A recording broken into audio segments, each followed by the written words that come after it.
Hari ni Dayang nak mempersembahkan 3 perangai doktor masa cuti. Kalau korang ada kawan yang kerja doktor juga, mungkin korang perasan perangai diorang macam ni. Ataupun korang sendiri perangai macam ni.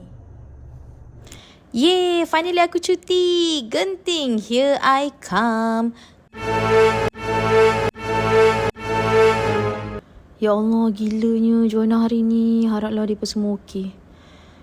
Kalaulah aku tak ambil cuti, maybe aku boleh tolong mereka. Finally dapat off day 3 minggu kerja direct non-stop. Hari ni aku nak tidur je, nak rehat je.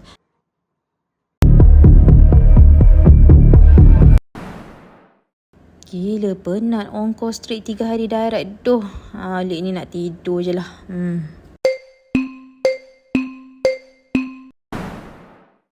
Kalau korang tergelak ataupun korang terasa, macam akulah, video ni khas untuk korang. Tapi korang perasan tak satu benda yang berulang? Dalam tiga situasi tadi tu, tak ada seorang doktor pun yang betul-betul rehat atau bercuti. Sepanjang 13 tahun Dayang jadi doktor, Dayang perasan yang doktor tak pernah diajar cara untuk berehat.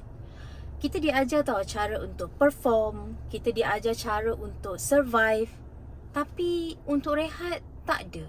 Dalam dunia perubatan ni, buat silap atau buat salah is a big no. Nyawa manusia kot. History taking kena lengkap, investigation kena appropriate, diagnosis kena tepat, so that any treatment to the patient will benefit the patient and also it will work. Dan sebab itulah kita dilatih untuk sentiasa jadi lebih baik. Kena study, kena improve clinical skill, kena improve surgical skill, kena survive, kena bertahan, kena paksa diri. Dan lama kelamaan, mindset ni dia melekat dalam otak. Dan sampai satu tahap tu, walaupun ada masa kosong atau masa free, kita tak tahu nak buat apa dengan masa tu. Dan bila ada masa atau ruang nak berehat, kita rasa bersalah. Rasa guilty sebab tak produktif dan rasa tak berguna. Padahal, tak ada siapa pun suruh kita buat apa-apa. Annual leave memang hak pekerja. Off day pun memang kita layak. Consultant pun tak ada tanya apa. Colleague pun tak call. Patient stable. Tapi kita still rasa bersalah. Kenapa rasa bersalah? Sebab bertahun-tahun sistem perubatan ni melatih kita untuk sentiasa bergerak. Dan akhirnya otak kita mula percaya bahawa rehat tu adalah something yang kena dapat, kena diperolehi, bukan something yang diperlukan. Masalahnya, badan tak faham tau kita kena jadi doktor yang terbaik, doktor yang bagus, doktor yang dapat membantu orang lain. Badan hanya faham satu benda je, penat atau tak penat. Dan bila badan dah terlalu lama penat, badan ni dah akan hantar signal. Sebab apa dia nak suruh kita stop? Sebab tak nak musnahkan diri kita sendiri. Dan ingat je tau, masa Dayang first time realise yang badan Dayang hantar signal ni adalah first time Dayang warded sebab pengsan. Pengsan sebab darah tinggi. Denial gila masa tu. Rasa macam tak percaya, umur baru 30-an tapi dah dapat darah tinggi. Rasa kuat kot. Rasa boleh pergi kerja. Rasa boleh push lagi diri ni actually. Tapi badan dah hantar signal. Badan cakap, you are too tired. You have to know your limit and you have to stop for a while and recover. Masa itulah Dayang sedar yang rehat ni dia bukan ganjaran tau. Bukan something yang kita kena dapatkan atau a reward. Bukan. Rehat ni rupanya keperluan. Sama macam kita perlu makan, kita perlu bernafas, kita perlu tidur. Sama. Dia bukan reward. So sekarang Dayang decide tak nak tunggu lagi badan bagi Dayang signal. Dayang start belajar untuk berubah dan berehat sedikit demi sedikit. Tak adalah sampai nak capai work life balance tu. No. Tak sama macam tu. Tapi start small. Apa yang ada depan mata ni Dayang start dulu walaupun simple je. Contohlah macam makan. Makan, kunyah pelan-pelan, enjoy the flavour of the food slowly, kalau boleh tak nak tengok phone. Contoh kedua, macam solat.